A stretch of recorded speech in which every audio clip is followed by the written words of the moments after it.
Olha que coisa interessante, Einstein tem uma frase clássica. Ele que nasceu, como sabem, né, no dia 14 de março de 1879, um homem genial. Ele disse um dia, e você sabe, tolice é fazer as coisas sempre do mesmo jeito e esperar resultados diferentes.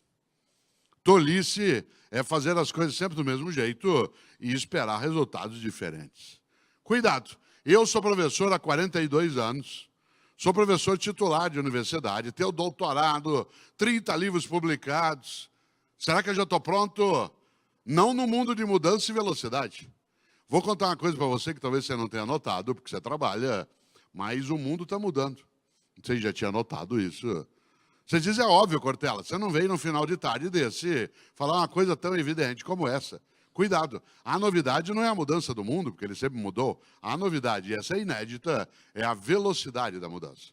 Nunca em toda a história nós tivemos alterações tão velozes em relação à tecnologia, ao modo dos negócios, ao conhecimento. Você sabe disso.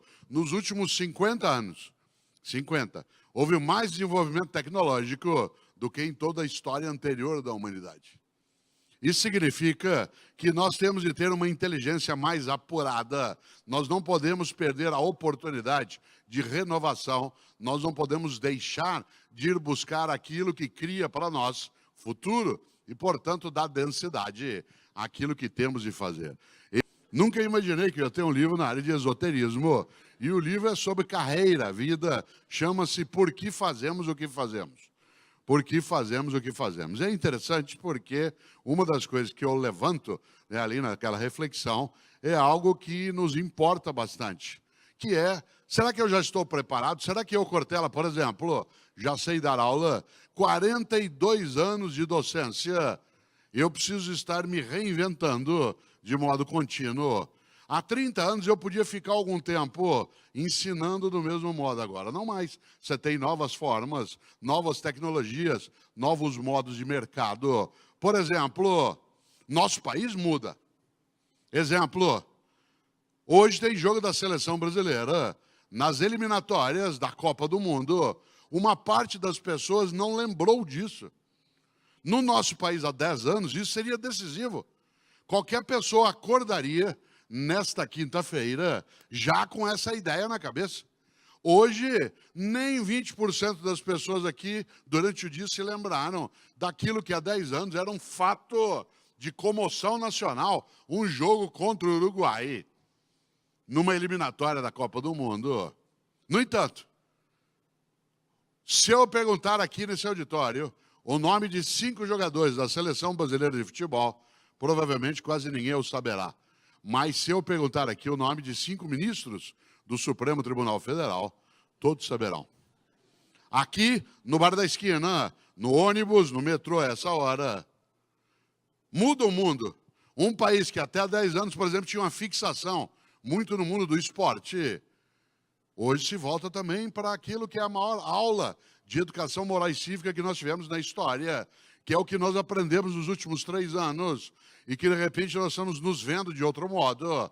É uma oportunidade estupenda para a gente renovar a nossa capacidade de vergonha na cara, a nossa possibilidade, inclusive, de criar uma nação que leve adiante a sua capacidade também de riqueza, de negócio, e que a gente não se apequene, né, naquilo que tem que ser feito. O país muda, claro que muda. Exemplo concreto. Se eu perguntasse aqui nesse auditório há 20 anos, domingo agora tem corrida de Fórmula 1? A quase totalidade das pessoas saberia. Se eu perguntar aqui agora, nem 10% sabe. Aliás, tem ou não tem? Tem, olha só. Tem mesmo, é certo. Olha só, atenção. Meu aluno, aquele que está na universidade, que está no primeiro ano de faculdade, em Goiânia, em Recife, em Anápolis, em Londrina, que é a minha cidade, né, em São Paulo, onde eu moro, em Curitiba, em Porto Alegre, em Florianópolis, tanto faz. O aluno que entrou esse ano na universidade, aquele que vai ter aula comigo, eu que sou professor há 42 anos, que, portanto, em princípio, estaria já qualificado para fazê-lo. Que ano nasceu o aluno que está esse ano na universidade? Que já é teu colega, teu parceiro, teu chefe. Que ano nasceram os alunos que estão no primeiro ano de faculdade? 1998. Os alunos que estão agora na universidade, para os quais eu dou aula, nasceram em 1998. Atenção, eles não conheceram Ayrton Senna. Inclusive porque quando eles nasceram, o Senna tinha morrido fazia 4 anos. 4 anos. Diz assim, como não conheceram o Senna? Eles não compreendem, por exemplo, por que alguns de nós, mais idosos, assistimos corrida de Fórmula 1. Eu falo, mas por que assistir? A gente não tem tradição nisso. Você fala, você está louco, menino, como não tem tradição? Nós temos 2 tricampeões do mundo e um bicampeão. Mas faz tempo. A última vez que nós ganhamos o campeonato de Fórmula 1, a última vez que a bandeira do Brasil foi sacudida dentro de um carro de Fórmula 1 na Vitória, agora em dezembro, fez 25 anos. Isto é, 1/4 de século. A última vez que nós ganhamos o campeonato de Fórmula 1, que se colocou a canção da vitória, esteve aqui o Ronaldo ontem, algumas vezes se utilizou a canção da vitória também no futebol, mas ela era para Ayrton Senna em grande medida. A última vez que se tocou, tan, tan, tan, tan, tan, tan, foi em 1991.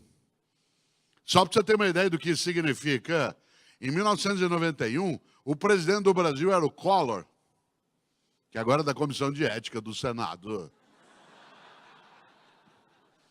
Em 1991, isto é, da última vez que ganhamos o campeonato de Fórmula 1, a União Soviética ainda existia. Era dirigida pelo Gorbachev, um homem que tinha um hemangioma na testa, lembra-se? Parecia um mapa. O inimigo do Ocidente era o comunismo. A última vez que nós ganhamos o campeonato de Fórmula 1, a discussão entre Hillary Clinton e Donald Trump não seria sobre o Estado Islâmico, que não existia, sobre a Al-Qaeda, que não existia, sobre o Boko Haram, que não existia. Não se teria um atentado como nós tivemos ontem em Londres, como uma preocupação. Era o comunismo soviético. Você já imaginou? Hoje, o principal aliado do Donald Trump é Vladimir Putin, presidente da Rússia. E seu adversário é a Europa. Quem diria? No mundo de mudança e velocidade, o grande risco é eu ficar velho em relação àquilo que faço, penso, pratico, ajo. A última vez que nós ganhamos o campeonato de Fórmula 1, a inflação no Brasil era de 3.000% ao ano. Quem aqui tem mais idade se lembra? Em 1991, você comprava um café de manhã por um preço, à tarde ele tinha outro. O varejo era desesperador no custo de controle, de remarcação, de estoque. A capacidade da indústria está colocando as coisas a tempo de não perder dinheiro. Tanto que a indústria, de maneira geral, ou a empresa, ela quase não investia no negócio dela. As empresas, da última vez que ganhamos o campeonato de Fórmula 1, ela comprava e vendia dinheiro no mercado. Em vez de vender medicamento, produto de beleza, vender tudo que for do campo, né, da medicina, da química, da farmácia, comprava e vendia dinheiro, sabe onde? No overnight. Meu aluno não faz a mínima ideia do que é overnight, ele pensa que é nome de motel. A última vez que nós ganhamos o campeonato de Fórmula 1, atenção no que eu vou dizer, não se falava em China. Em 1991, a única coisa que você comprava da China era a lâmpada de Natal, que vinha aquela fieira. Não se falava em China. Hoje, da China vem tablet, computador, carro, capital. A China é a principal proprietária da dívida interna norte-americana. E se eles disserem que não vão comprar nossa carne, aí quebra de vez. Você já imaginou? Nós estávamos tranquilos em alguns setores da economia brasileira. Miriam Leitão trouxe isso à tona com a competência de sempre. Nossa área de commodities estava mais ou menos sossegada, até um tropecinho em relação à decência. E, portanto, abala o conjunto das coisas. Que não é um tropecinho, é um tropeção. Evidente. Como diziam alguns, a gente que achava que essas empresas teriam um grande futuro. O que elas têm na área da carne é um mau passado. Não é nem ao ponto. Já imaginou? Atenção no que eu vou dizer. A última vez que nós ganhamos o campeonato de Fórmula 1, não, olha só para você imaginar, não havia carro importado no Brasil. Os primeiros carros importados no Brasil chegam aqui em 1993, um ano antes da morte do Senna. E quem aqui comprou, se lembra, eram os carros russos. Era o Lada. Quem comprou tem até hoje. Aquilo é invendável, imprestável. Serve para o cachorro dormir em dia de chuva.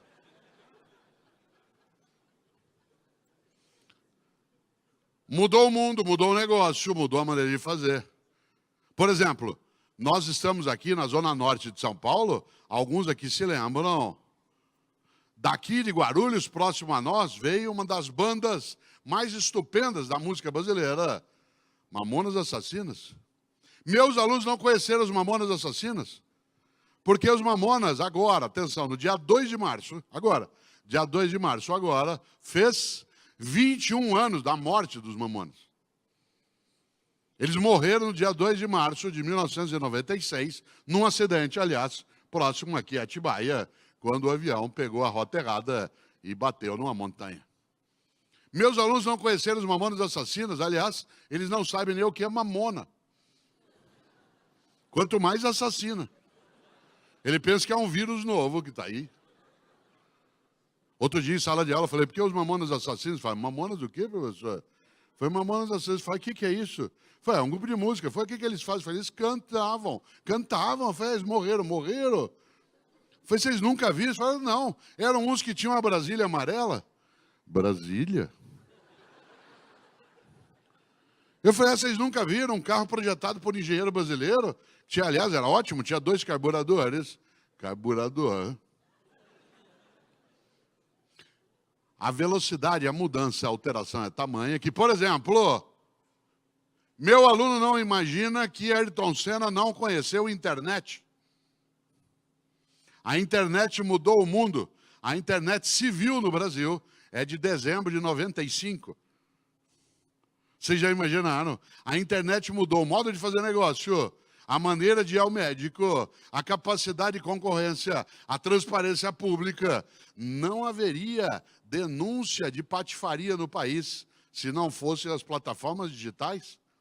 Nós estamos chegando agora, no mês de abril, a data de entrega do nosso imposto de renda da pessoa física. Nós nos tornamos muito mais honestos nos últimos 20 anos, porque as receitas cruzam os dados.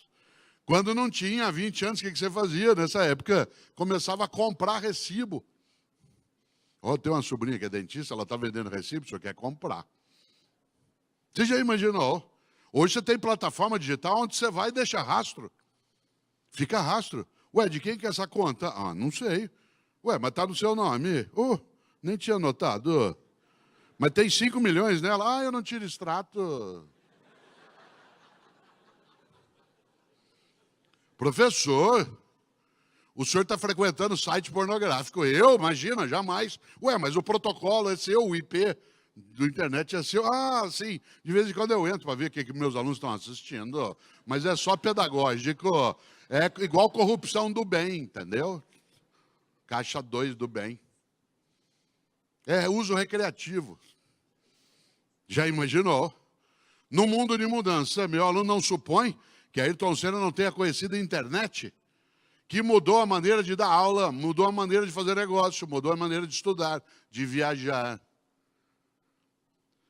Você vinha fazer uma viagem agora no período da Semana Santa, há 20 anos, se você quisesse, por exemplo, ir para alguma das ótimas regiões que a gente tem no Brasil, onde se olhava para viajar, se olharia num guia 4 rodas, que tinha sido impresso em novembro, e você estava com ele agora, em março, na mão. Hoje, você entra num blog de quem já foi. Você entra num site de avaliação de quem acabou de passar por lá e diz assim, essa imagem do coqueiro deles no site é o coqueiro, que só tem um. O café da manhã não é tão bom, não é assim como eles oferecem. E aí vai. E oferta relâmpago. Mudou o mundo, mudou o modo de dar aula. Disse eu aqui, Albert Einstein, nascido no dia 14 de março de 1879. Será que é verdade isso? Ou eu inventei? Como você saberia há 20 anos se era verdade? Você tinha que esperar parar a palestra, ia procurar numa enciclopédia Barça, Mirador, conhecer. Ela tinha que estar atualizada. Hoje, eu nem acabei de falar, você confere no teu mobile. A minha competência está à prova online, a tua competência está à prova online. Não dá para eu fingir que sei. É óbvio que você não forma um médico pela internet, mas eu não sou tão leigo, nem para fazer negócio, nem para ver a transparência de recurso, nem para uma sala de aula. Ayrton Senna não conheceu. Aliás, sabe o que Senna não conheceu? E mudou parte do mundo. Ele não conheceu um mobile como esse, que é de 2010. Os primeiros mobiles, smartphones, são de 2010. Senna conheceu o celular logo no início. Há 20 anos você não tinha celular. Eles estavam começando. No Brasil, em 95, em larga escala. E cada um deles, você lembra, era quase uma arma de defesa pessoal. Você trocava o pneu do carro escorando com a bateria dele. Em 20 anos ele fez zuf. Esse que está na minha mão agora, manda e-mail, recebe e-mail, tem 6 mil músicas, tem GPS, tem cotação da bolsa, grava foto, grava filme, tem a minha temperatura, calcula meu batimento cardíaco, tem a minha instrução sobre o tempo e a temperatura e, se precisar, faz ligação. Você está rindo?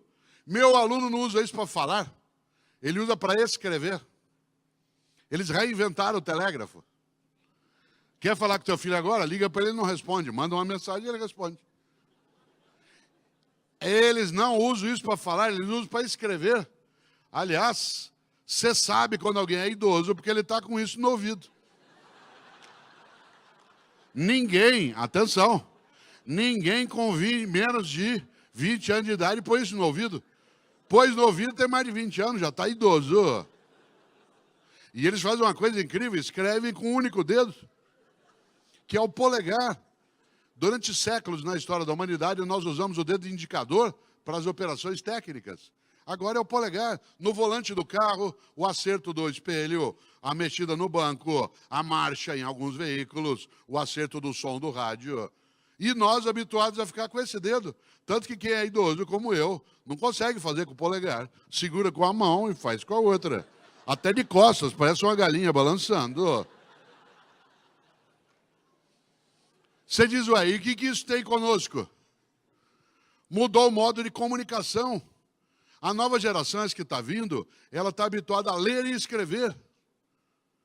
Eu falava antes com a diretoria ali na outra sala, 40% dos meus leitores hoje, de acordo com as livrarias, têm menos de 18 anos de idade. Eu sou professor de filosofia. Onde eles me conheceram? Na internet. Por que eles voltaram a ler? Porque eles se interessam aos 15, 16 anos de idade por algumas coisas por conta dos blogs, do Twitter, do Facebook. E ele começa a entrar num circuito que antes não se tinha e agora se tem. Olha a mudança e a velocidade. Você que gere pessoas e negócios, preste atenção na nova geração. Ela está voltando um pouco a ler outra vez. E escrever. Aí você fala, mas Cortella, eles escrevem errado, porque eles escrevem VC em vez de você. Ah, é? Há 300 anos eu diria vossa mercê. Há 200 anos eu diria vós mercê. Há 100 anos nós passamos a dizer e escrever você. Eles escrevem VC. Pode-se incorporar o padrão culto de linguagem ou não. Assim como vossa mercê virou você, pode ser que você vire VC. Cautela para, num mundo de mudança, não ficar ultrapassado, com a cabeça num tempo que já foi. Diz assim, está vendo? Por isso que a gente tem que mudar. Atenção, a gente tem que mudar, mas não tem que mudar tudo. A gente tem que mudar só aquilo que não tem mais vitalidade. Eu, Cortella, estou falando aqui há algum tempo, fazendo uma coisa que é antiga, mas não é velha. Uma aula expositiva. Sem PowerPoint, sem data show. Usando a mais avançada tecnologia de conhecimento que existe, que é o cérebro humano. Cada um aqui trouxe o seu. Espero que leve na hora que sair. Ele é wireless, é Bluetooth, é alimentado por açúcar, proteína e carboidrato. Tem 3 milhões de anos de uso. E foi ele que inventou tudo isso. Por isso, Uma aula expositiva pode ser feita? Ah, não, no mundo de tecnologia. Claro que pode, eu estou fazendo aqui. Uso eu o PowerPoint da Show? Claro, quando precisa. Para essa não preciso. Para esse tempo eu não preciso. Por isso, não confunda antigo com velho. Há coisas que se mudam, outras não. Mas é preciso pensar, nós estamos no outro mundo. Você não conheceu internet e a nova geração usa isso para escrever. Tem gente nesse auditório que fez curso da datilografia. Ficou horas e horas, ASDFG, CLK, JH. ASDFG, CLK, espaço. Guardou o diploma num quadrinho, escreveu no currículo exímio datilógrafo. Teu pai falou, se você não fizer curso de datilografia, você não vai ser ninguém na vida. Mudou tanto, que eu vou contar uma coisa que talvez você não imagine. Meu aluno de 18 anos não usa pendrive. Tem gente aqui que não começou a usar ainda. E ele já não usa. Outro dia eu falei, vocês, por favor, entreguem os trabalhos em pendrive. Pendrive? Não tem onde pôr no tablet, professor. Não tem entrada USB. Eu falei, ué, onde vocês armazenam as coisas? Falaram, na nuvem. A velocidade da alteração exige que você esteja o tempo todo, não preparado apenas. O mundo que muda exige não que você esteja partindo de modo contínuo, mas preparado para partir. Não mudando o tempo todo, mas preparado para mudar, se for necessário. Há dificuldade de alguns entenderem que nenhum de nós é pronto. Há pessoas que caem numa armadilha, há gente que acha que ela já é perfeita. Em latim, perfeito significa feito por inteiro, feito por completo, isto é, terminado. Só tem um tipo de humano perfeito, o cadáver. Porque ele não pode mais se modificar. Por isso, cuidado para não ficar velho. O problema não é se você conheceu o Ayrton Senna, é se você deixou a cabeça lá. O problema não é se você fez curso de datilografia, isso pode indicar apenas que você é antigo ou antiga. O problema é se você deixou a cabeça lá. Num mundo de mudança e velocidade, qual é o maior risco? Você ficar prisioneiro do mesmo. A mesma praça, o mesmo banco, o mesmo jardim, as mesmas flores. Como eu disse, havia uma comunidade no Orkut chamada Eu Tenho Medo do Mesmo. Eu dela fazia parte. Aliás, o Orkut, em 2011, tinha 55 milhões de seguidores. Olha só. A sobrevivência não é do mais forte, é do mais apto. E ele será forte se ele for apto. Não é que ele se for apto, ele será forte. Nesse sentido, a perenidade vem nisso. Essa comunidade, Eu Tenho Medo do Mesmo, eu participava dela. Não sei se chegaram a ver, porque eu tenho medo do mesmo. Ela era inspirada naquela placa que fica na porta de alguns elevadores que diz, antes de entrar no elevador, verifique se o mesmo encontra-se ali parado. Imaginou, você abre a porta do elevador e o mesmo está lá dentro te esperando, pronto para te pegar. Tem gente que tinha que ter uma plaquinha dessa na cabeça. Antes de entrar, verifique se o mesmo encontra-se ali parado. Na vida é preciso ter raízes e não âncoras. A raiz alimenta, a âncora imobiliza. A raiz é aquilo que te alimenta, a âncora te imobiliza. A pessoa que tem âncora fica, no meu tempo. Se eu pudesse. O mercado não é mais como era, é óbvio. É a mesma coisa que eu, professor, dizer, os alunos de hoje não são mais os mesmos. É claro que não são. Dizer isso é só sanidade mental. Doença é eu saber que não são os mesmos. E dar aula do mesmo jeito que eu dava há 10 anos ou há 20. Eles ao conhecer Ayrton Senna, eles não imaginam que alguns de nós não tínhamos, até há 10 anos, não tínhamos DVD, que quase ninguém mais tem, porque hoje você tem o serviço de streaming. Vários de nós aqui começamos a comprar aparelho de DVD em casa há 10 anos, em 2007. Até lá a gente quase não tinha, era caro demais. Onde você assistia filme até há 10 anos em casa? Num videocassete. Tem gente nesse auditório que comprou videocassete num consórcio. Um Sharp de 2 cabeças. Mais cabeça que a família toda. Aí veio o DVD. Quanto custa hoje o aparelho de DVD? Nada. Há 10 anos o aparelho de DVD custava R$700. Hoje você assina uma revista, ganha um aparelho de DVD. Compra um caixa de banana, outro aparelho de DVD. Há 10 anos, se alguém dissesse, só quem ficar aqui no Congresso da Brandilândia até o final, vai haver o sorteio de um aparelho DVD, ficava todo mundo. Falar isso agora não fica um. Aliás, a gente usa 10 anos DVD, tem gente nesse auditório que não sabe usar ainda. Você quer assistir o filme em casa domingo, sabe o que você faz? Chama o teu guri, teu menino de 10 anos e fala assim, arruma essa porcaria aí pra mim. Aí ele vai lá e põe e faz uma coisa cruel com você. Ele vai embora antes que acabe. Aí você fica olhando aquilo, falando, na hora que acaba, você fala, como é que será que faz isso aqui? Será que tem que rebobinar? Tem gente nesse auditório que pagou multa porque não rebobinou fita VHS. Atenção, você não está velho porque você rebobinou fita VHS. Você está velho se você deixou a cabeça lá, a prática lá. Se você ficou ancorado. O que o meu aluno assiste? Por exemplo, meu aluno não assistiu Titanic, porque ele nasceu em 98, Titanic é de 97. Meu aluno não assistiu, você imaginar, Avatar. Ele era criancinha. Para muitos aqui, Avatar é um filme contemporâneo de agora.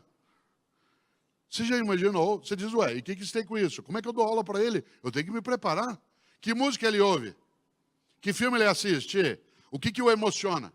Meu cliente, aluno, ele se emociona com o quê?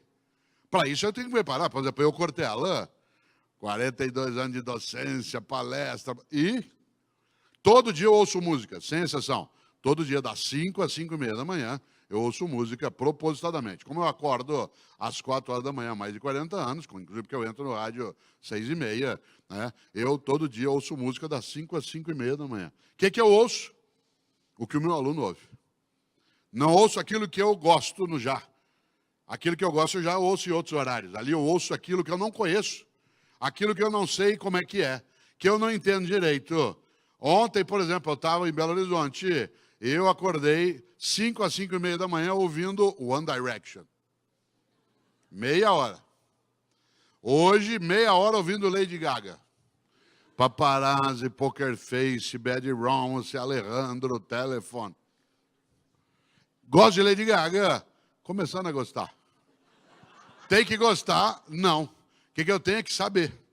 O que ele ouve, qual filme ele assiste, o que é Game of Thrones, por que ele curte Harry Potter, por que o ano passado tem um menino de 16 anos que comprou livro de 250, 300 páginas, enquanto a mãe dele ficava pintando mandala, desenhando num papel para colorir.